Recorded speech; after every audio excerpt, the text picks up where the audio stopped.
If you want to continue to follow our adventure, click subscribe.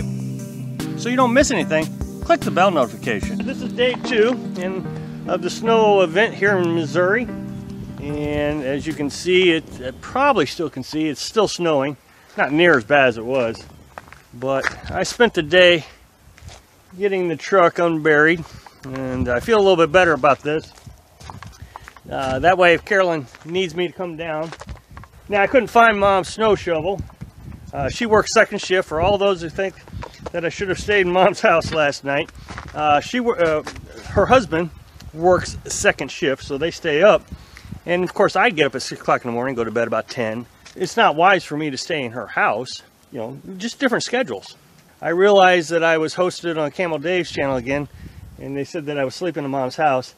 But it's just not the way it is. I sleep in the camper, and I'm quite comfortable in the camper. I said that before. I really like it in there. So anyway, I couldn't find her snow shovel, and I didn't want to wake her up to see if she had one. So I used a shovel that I carry with me. It's just a small little shovel. I use it to put out fire, you know, campfires and different things. It's something I can carry. Now, a lot of snow there. I was going to measure it, but I don't think I can get a good reach. So I would say there's 15, 16 inches there, 18 inches. This leads me into a lot of the comments yesterday. In yesterday's video where I talked about the snow event and that I thought it was better that you come to town and stay instead of going out in the national forest. A lot of people, of course, commented about survival skills, which in the video I specifically said I'm not a survivalist. I am a nomad, but there's just no way that I could be a survivalist. I mean, I could be in better shape than people living in a stick and brick. You know, if the electric goes out, I still have electric. And I do want to make a quick correction. I said I had 4 weeks of gasoline on board, 2 cans. I have 2 weeks of gasoline, so I apologize for that. Here's the thing. You can't carry enough to be a survivalist in a camper as big as your truck bed. You just can't. You know, I heard people say that I should have MREs, ready-made meals or whatever they are. In this picture you're seeing here, there is no place to store 2 weeks or a week or a month or of anything. We are out of space. And for some reason, I really have a hard time convincing people you can't just go and get more stuff.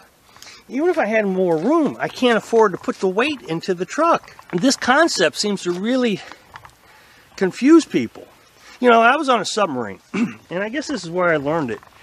You had, they told you exactly what to bring, but you had very limited space. You had, underneath your bunk, you had a space, I don't know, I wish I had my other hand available, probably what you see, you know, probably my head size, underneath the bunk of storage. What, 7 feet by just a few inches of storage space.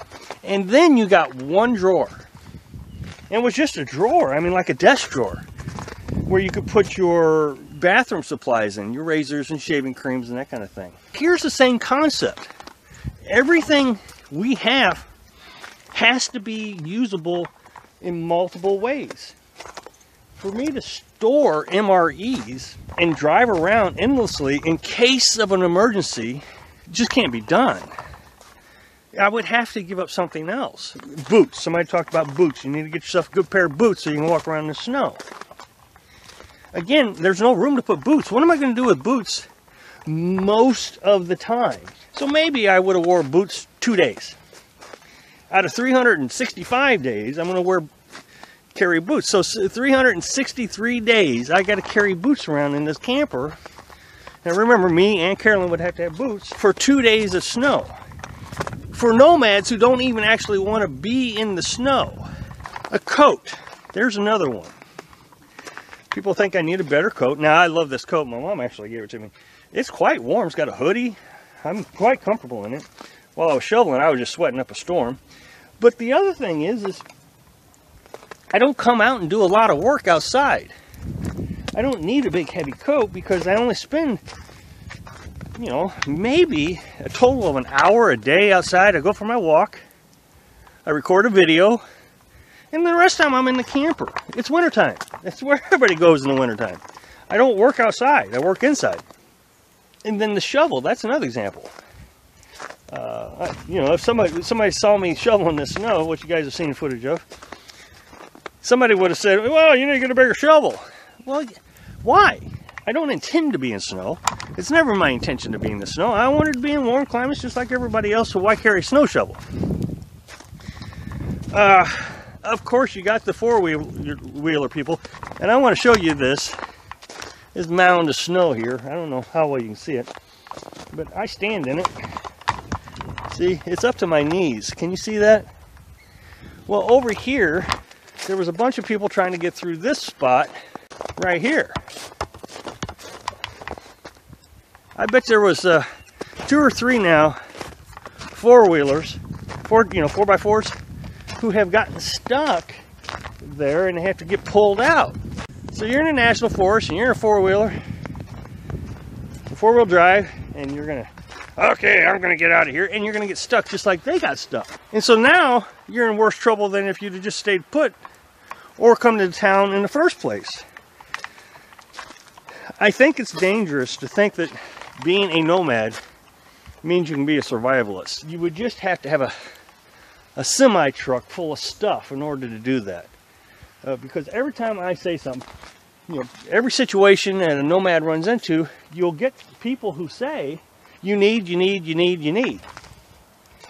Well, you can need yourself into not doing the nomadic lifestyle because you're not going to have any room for you. I'm not trying to be aggravating or anything. I'm not aggravated, and these are not trolls. These are good people.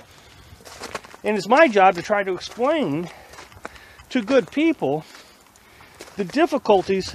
Look, I assume that people are watching my channel because they want to be a nomad. So if you're going to be a nomad, I want to make sure you clearly understand what that means. You got to think minimalization, not survivalist, if you're going to be a nomad. Thanks for watching. Click like if you like the video, and happy travels.